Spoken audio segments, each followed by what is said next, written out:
Welcome back to The Mind, a podcast series by the Ramakrishna Vedanta Centre, New Zealand, a conversation at the meeting point of modern science and the contemplative traditions of yoga and Vedanta. I'm Rama, your host. Today we open a new module, and it has a frank title, The Human Condition. For 3 modules, the group has been building an understanding of the mind, what it is, how it works, how it meets the world, and how it can bind us or set us free. Now they turn to the questions underneath a whole human life. Why do we suffer? What is health, really? And is there an architecture beneath both, something that holds when life is whole and gives way when life comes apart? To answer that, Swamiji introduces something he's been building toward the whole way, a single map he calls the Ritam Wellbeing Framework. The territory is the same one the old contemplative traditions have always described. There is only one reality being mapped, but the map is drawn in a language a scientist, a doctor, a teacher can stand on, without taking a single foreign word on faith. Today is the foundation of that map. It's built by walking 3 of the oldest questions a person can ask. Who am I? Where do I come from? And what holds it all together? By the end, you'll have touched the answer to each one directly in your own experience. From source to spectrum to rhythm. Let's join them. The same room. A new season in the light, a sense of beginning again. Before we start something new, tell me how the bridge went. Last time the practice was to catch 1 second of noticing the awareness things appear in, rather than being wholly lost in the things. The one breath, naming a worry as a thought. I did it most days. It didn't make the worry vanish, but there was suddenly a little room around it. Like the difference between being in the storm and watching the storm from a doorway. I dropped into one lesson without watching the clock. The class felt it before I did. Quieter, more with me. I keep coming back to how little effort that took compared to managing every minute. I sat under the night sky for 10 minutes and tried just being with it instead of naming the constellations. There was a stretch where I forgot to be the one looking. That was new. I'm still not sure what it was, but it was real. I tried naming the stuck mode in one patient and offering the smallest bridge, 1 breath, 1 noticing. It changed how I sat with her. So I come in today with the question your last lesson handed me. If a held open gap is the root of so much suffering, I want to understand the whole shape of it. What actually goes wrong in a human life? And is there a way to see health and illness on one map? That, Doctor, is exactly the door into this module. And we're going to build that map together, from the ground up. But I won't start by telling you about it. I'll start by asking you the 3 oldest questions there are, and we'll find the map hiding inside your own answers. The first one is the simplest and the hardest. Who are you, really? Not your name, not your job, you. Let's not guess, let's look. Everyone, set the cup down for 90 seconds and try this with me. Lower your gaze or close your eyes. Feel the body, its weight in the chair, the feet on the floor, the breath rising and falling, and ask, quietly, is this what I am? Now the breath itself, its rhythm, the little pause at the top and bottom. Is this what I am? Now watch a thought arrive, have its shape and pass, and the next one come. Is this what I am? Each of those is real.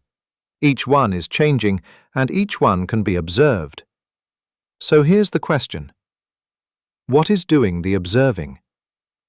Rest there a moment, in the awareness that's been present through all of it, watching the body, the breath, the thoughts. Notice it has no shape, no speed, no particular content. It doesn't come and go, it simply is. A pause in the room. That's strange. When you said, what's doing the observing, there was this step back. like I'd been standing too close to my own face, and suddenly there was distance. That step back, Sarah, is the whole of it. What you stepped back into is closer to what you are than anything you stepped back from. Not the body, though you have one. Not the breath, though you breathe. Not the thoughts, though you think. The awareness all of those appear in. You've just touched, directly, one end of the map we're going to draw today. Okay, but I don't want to lose the body and the thoughts in some your pure awareness thing. They're real. The body's definitely real. Good. Hold on to that, Kai, because the framework agrees with you completely. This is not the body is an illusion, only awareness is real. It's something more interesting. Picture a spectrum, like the band of color in a rainbow. At one end is that awareness you just rested in. We'll give it a name with no flavor of its own. We'll call it zero. Not zero meaning nothing, zero meaning the source, the unmanifest, the still point everything arises from. At the other end is the most specific, most differentiated thing you can point to. This exact thought, this exact ache in the shoulder, this exact word. We'll call that end 1 through 9. The whole world of manifest particular things. And I'm somewhere on that band. You're somewhere on it every single moment, James, and you move along it constantly. Notice 2 things about it. First, it's a spectrum, not a fence. There's no hard line where the unmanifest stops and the manifest starts. It runs smoothly from the most subtle to the most solid. Deep sleep is nearer the zero end than waking. The thought you haven't yet thought is nearer zero than the sentence you just spoke. The pause between 2 breaths is nearer zero than the breath. Second, and this is the part that astonished me when I first saw it, the same band shows up at every size. A galaxy is arranged this way. So is a heartbeat. So is a breath. So is a thought. That's a real claim, though not a poetic one. The same pattern at every scale. It is a real claim, Doctor, and it's one of the most reliable observations in the natural sciences. The mathematicians call it self-similarity. The physicists call it scale invariance. A coastline looks equally crinkled whether you view it from orbit or from a beach. A tree branches the way its twigs branch. The framework simply says, this same source-to-manifest spectrum is one of those repeating patterns, and you are built on it like everything else. Which means the most truly you, that awareness at the zero pole, is available no matter where on the band your attention happens to be sitting. So when I'm completely lost in worry, that awareness hasn't gone anywhere. It can't go anywhere, Sarah. It's the thing the worry is happening in. That's why your doorway practice worked. You weren't manufacturing calm, you were remembering where you were standing. And here's a small seed I'll plant for next time. Whatever you examine on this band, at any scale, you'll find 3 kinds of behavior braided together. Things that hold form, that keep their shape. Things that pulse, that move and oscillate. And something quiet that integrates, that holds the other 2 together. You already contain all 3 right now. Your body holds form. Your breath pulses. Your awareness integrates. We'll draw that properly in the next lesson. For today, just notice it's there. You keep calling that source end zero and the unmanifest. That's where I get suspicious. It sounds like a nice word for we don't know. Fair challenge, Kai, and I'd rather you stay suspicious than nod along. So let's not leave it as a nice word. Let's ask your question directly. Where does that awareness come from? What's its nature? And I want to come at it from 2 completely different directions, physics and the contemplative tradition, and let you watch them arrive at the same place. Physics I'll listen to. Then start with the emptiest thing physics knows, the vacuum. Empty space, nothing in it. Except that's not what physicists actually find. What they call the vacuum state is not empty and it's not nothing. It's the lowest, quietest condition of an underlying field that's everywhere. And a particle, an electron, say, isn't a little marble sitting in that emptiness. It's a ripple in the field, a disturbance, a way the field can stir itself into a specific shape.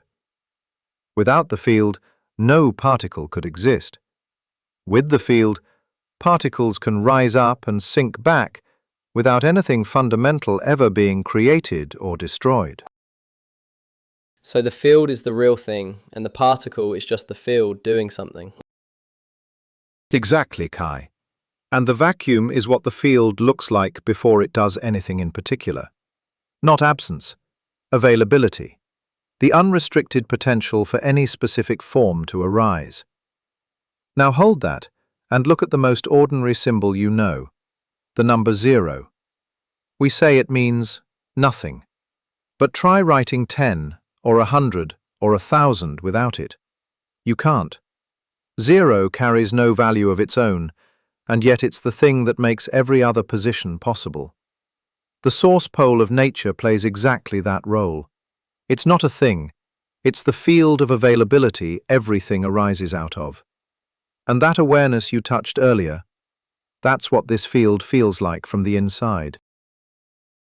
And the contemplative tradition's name for the same thing? The Vedic seers called it Atman, the unchanging awareness that's the ground of every experience, and they said it's identical, at the deepest level, with Brahman, the ground of all reality. Different word, same pointing. Swami Vivekananda put it in one sentence I've never forgotten. He said, "Each of us is only a conduit for the infinite ocean of knowledge and power that lies behind mankind." Notice the precision of that. You are not the source of your own knowing or your own life. You're a conduit, a particular shape the ocean takes for the length of one life. The ocean is what's real. We'll call it, through this whole framework, the eternal ocean of consciousness. And here's what I want you to see, Kai. The physicist's vacuum field and the seer's ocean are not measured the same way, one with instruments, one through direct experience. But they're tracking the same architecture, a substrate that is no specific thing, out of which every specific thing arises, and back into which it dissolves. Can you make that less abstract? Field, ocean, vacuum. My eyes start to slide off. Then let's use light, Sarah, something you can check yourself this afternoon. White light, falling on a wall, looks like one plain thing, just light. Pass that same white light through a prism or a raindrop on a sunny morning, and it opens into a rainbow. Red, orange, yellow, green, blue, every color at its own frequency, laid out in order. Now 2 questions. Were those colors already in the white light before the prism? They must have been. The prism didn't paint them on. Right. The white light was never colorless. It was all the colors at once, just undivided to your eye. The prism only reveals what was already there. Second question.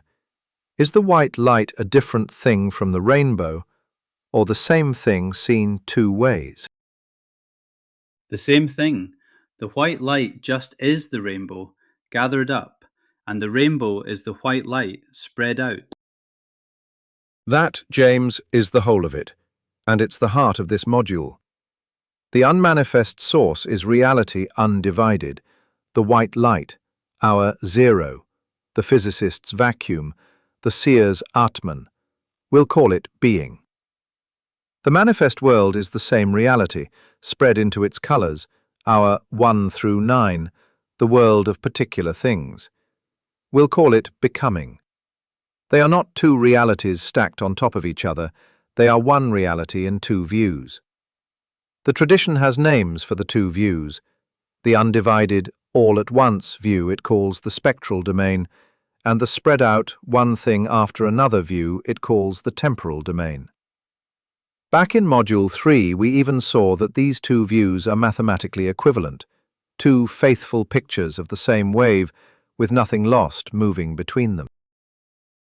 And the contemplative tradition states this directly? As plainly as anything ever has, Doctor. There's an old invocation from the Isha Upanishad. That is whole. This is whole. From the whole arises. Take the whole from the whole, and the whole still remains. The source is whole, complete, lacking nothing. The world that pours out of it is also whole. Manifesting doesn't drain the source. What comes out of the whole is the whole, in a particular dress. And when it dissolves back, the source isn't refilled because it was never depleted. The whole simply remains the whole. It's the same thing your physicists say when they tell you the field's total information is conserved, that nothing is truly created or destroyed. Two vocabularies, one architecture. Okay, I came in suspicious and I'll admit that landed. But what does any of it have to do with suffering or health? That's what the doctor asked. Everything, Kai, and here's the hinge. Between these two poles, the source and the manifest, there's constant movement in two directions. Outward, from the quiet source, form unfolds into more and more specifics. A breath starts as the faintest impulse and blooms into a full inhalation. A thought starts as a wordless sense and unfolds into a sentence. A single cell unfolds into a person. The tradition called that direction srishti, projection. In plain terms, differentiation. And inward, forms dissolve back toward the source. The exhale completes. The thought is forgotten. The body falls asleep. The tradition called that laya, dissolution. In plain terms, integration. Now, which of those two would you say is the healthy one? I'd have said the outward one. Doing, creating, being active. Most people would, Sarah, and it's the costly mistake. Neither one alone is health. A system that only unfolds outward and never returns is a system that only produces and never rests. It burns out. A system that only withdraws and never unfolds never lives at all. Health is the rhythm of the two. It's the deepest pattern in every living thing. The heart contracts and releases, the lungs fill and empty. The brain fires and rests. Consciousness itself wakes and deeply sleeps, with dreaming as the threshold between. So here is the diagnostic key for this entire module, Doctor, and I'd underline it. Suffering is rarely about which point on the spectrum a person is stuck at. It's almost always about whether the breathing movement between the points is still working. We'll come back to that in the last lesson of the module, but you can already feel why it matters. I can feel it precisely. Half of what I see, burnout, insomnia, rumination, is a person who can go outward but has lost the way back in. The return has failed. You've just stated the framework better than I could, Doctor. Hold that thought. It's the spine of everything ahead. We've asked who you are and where you come from. One question left, and it's the one that gives this module its name. Let's find it the way we found the others, by looking, not by being told. Everyone, one more short practice. Watch a single breath. Don't steer it. The inhale rises, the exhale falls, and then, just before the next breath starts, there's a tiny pause. A little gap of stillness, not effort, not waiting. Just the moment where the breath that was here has gone and the next hasn't come. Find that pause for 2 or 3 breaths. A quiet stretch. Now notice something else about your breathing. Nothing in it is random. Inhale follows exhale follows inhale, reliably, whether you're paying attention or not. The lungs know their work with no instruction from you. The heart keeps time without your supervision. And the same reliable rhythm is everywhere outside you, too. Day and night, the seasons, the tides, hunger and rest. So here are two different things you just touched. The pause itself, the stillness the next breath forms out of, that was another taste of zero, the source. But the rhythm, the fact that it all cycles in reliable, lawful order, that's something else. That's what we name today. And the name is the module's title, Ritam. It is, James. Ritam.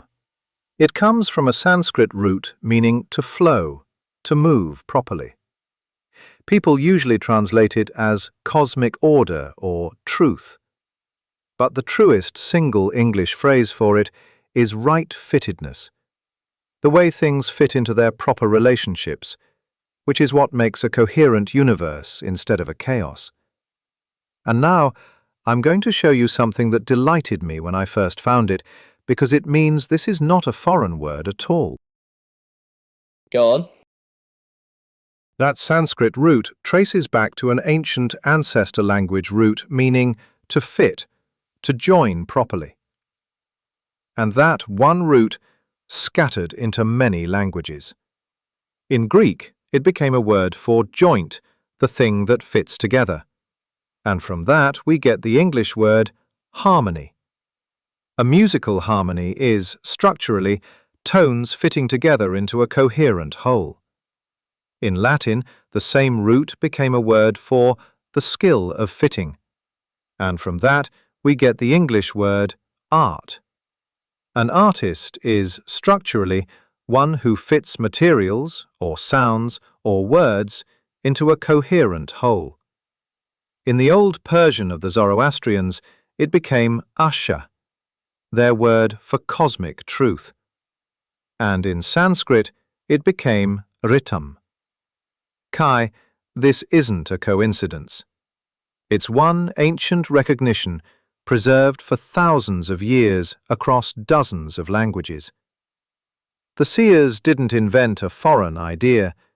They put a name to something every culture has known. So when a piece of music feels right, or a room feels right, or a friendship just works. You're recognizing ritam, Sarah. Every time. The word is just the technical name for something you already feel constantly.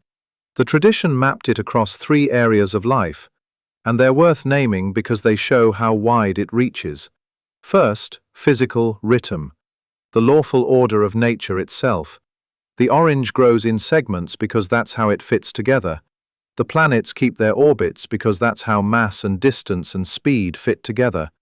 A physicist would call these the laws of nature, and the conservation laws, that energy and momentum can't just appear or vanish, are the most exact description of physical ritam we have.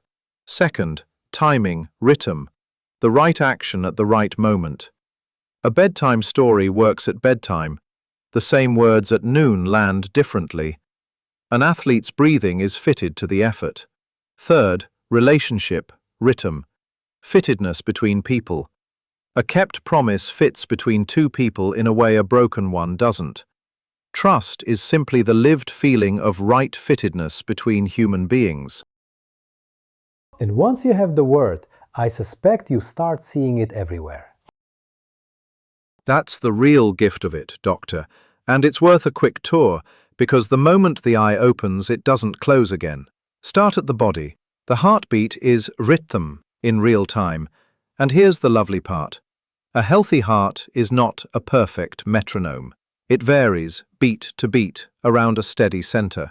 Cardiologists measure that as heart rate variability, and a good amount of variability is a sign of health, not disorder. That's rhythm. Lawful, but alive, not rigid. The breath is rhythm, between 2 halves that fit each other, Walking is rhythm in motion, a fitted swing between left and right. A child doesn't learn to walk by holding still, but by finding the rhythm. Go smaller, and the DNA in every cell pairs its rungs by lawful fit, which is the only reason inheritance works at all. Go larger, and the water cycle and the planetary orbits are rhythm at planetary and cosmic scale. What about the inside, the mind? All through it, Sarah. Healthy attention isn't relentless vigilance, it's a rhythm of focus and rest. Push focus with no rest, and it collapses into fatigue. Allow only distraction, and nothing gets traction. Sleep is rhythm in the night, the deep and dreaming stages alternating in roughly 90-minute waves while the brain does its quiet, integrating work. Even that wonderful aha moment, when scattered facts suddenly click into understanding, is the felt sense of rhythm at the level of thought. The new piece has found its lawful place in what you already knew. And in relationship, where it matters most to you. A good conversation is rhythm between two minds, the turn-taking of listening and speaking in fitted rhythm. A bad one is usually rhythm's absence, one person dominating, the other vanishing, the rhythm broken. And the most foundational of all, the rhythm of gaze and voice and response between a mother and her infant, measured by psychologists to the millisecond, is what builds a child's sense of safety in the world. That's rhythm at the very dawn of a human life. You'd mentioned music and art at the start. That fits here too. It closes the circle, James. A perfect fifth in music is two frequencies in a simple 3:2 ratio. An octave is exactly 2:1. We hear them as harmonious because they're rhythm made audible. The proportions we call beautiful in a face, a shell, a building, the famous golden ratio, are rhythm in proportion. A surgeon's hand, a potter at the wheel, a chef seasoning by feel, all of that is rhythm settled into the body as skill over years.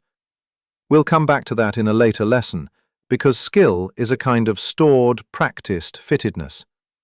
And at the very deepest layer, there's a beautiful result in physics, Noether's theorem, which proved that every one of those conservation laws comes from an underlying symmetry, an underlying fittedness in the equations of nature themselves. So rhythm isn't a poetic idea we drape over the world.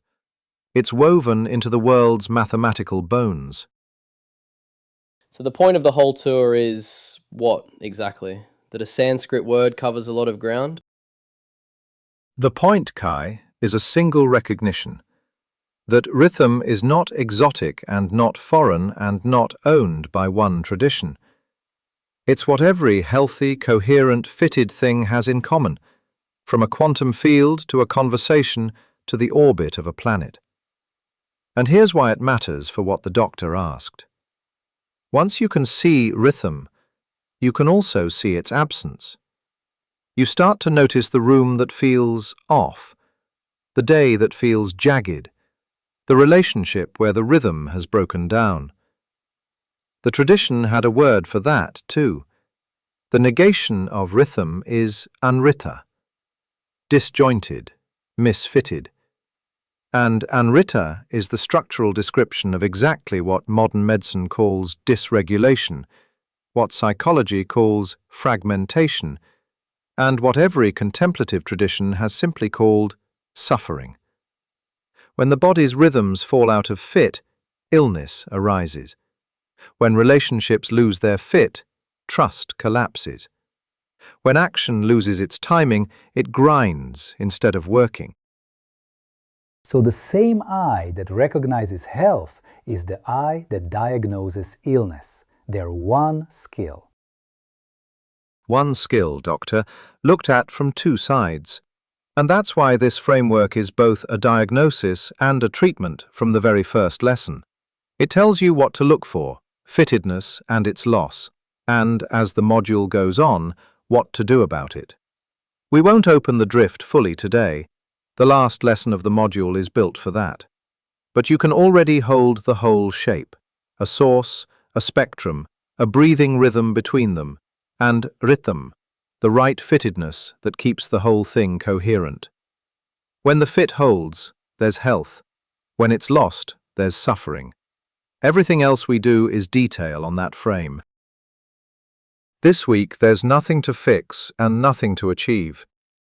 The practice is just to grow the eye for ritam and to feel, once or twice, the rhythm of outward and inward in your own life. The whole module is built on this seeing, so it's worth a few quiet minutes. Sarah, here's yours. Once a day, find one moment in the home that has good rhythm, the family actually listening to each other at dinner, a bedtime that flows, and one moment that's lost it, everyone talking over each other, a routine that's become a grind. Don't fix either one. Just notice the difference in how the two feel. You're training the eye. Notice where the rhythm's working and where it's broken without rushing to repair it. I can do that. I usually skip straight to repairing. And that's exactly why noticing first will change things, Sarah. James, yours is about pace. In one lesson this week, watch the rhythm of attention in the room, the natural swing between focus and rest. See if you can feel the moment the class needs a pause and the moment it's ready to engage again. Health in a classroom is rhythm, not relentlessness. You're looking for the breathing of the room. The breathing of the room. I've felt that without a name for it. I'll watch for it on purpose. Kai, yours is the experiment that fits the skeptic. Return to the very first thing we did today, the step back into the awareness that observes. Once a day, take 60 seconds and find that zero pole directly. Notice the body, the breath, a thought, and then ask what's observing all three. You're not trying to feel anything special. You're just checking, for yourself, whether that awareness is reliably there underneath. Treat it as data. Find the observer, 60 seconds, see if it's actually there each time. That I can test honestly. And Dr. Watson, yours is the diagnostic one because you have the room for it. With one patient this week, instead of asking only what's wrong, ask quietly to yourself, where has the rhythm broken? Can this person go outward but not return? Or have they withdrawn and lost the way back out? Don't change your treatment. Just add that one lens, outward and inward, fittedness and its loss, and see what it shows you that you hadn't framed that way before. Ask where the return has failed or the unfolding. Read the symptom as a broken rhythm rather than only a broken part. That's a genuinely different question to carry into the room, and I think a fertile one. Then we've laid the foundation, all of us. We've touched the source, sketched the spectrum, felt the breathing rhythm between, and named the ritam that holds it all in fittedness. The map has been pointed at. Next time, we draw it. And so a new module begins. And notice how it began, not with a definition handed down, but with 3 questions the group answered in their own experience. Who am I? A being spread along a spectrum from the subtle to the solid, with awareness at one pole and form at the other, and the most truly you available wherever your attention happens to rest. Where do I come from? From a source that modern physics meets as the vacuum field, and the contemplative traditions meet as the eternal ocean of consciousness. One reality in 2 views, like white light and the rainbow it already contains. Being and becoming, never two. And what holds it all together?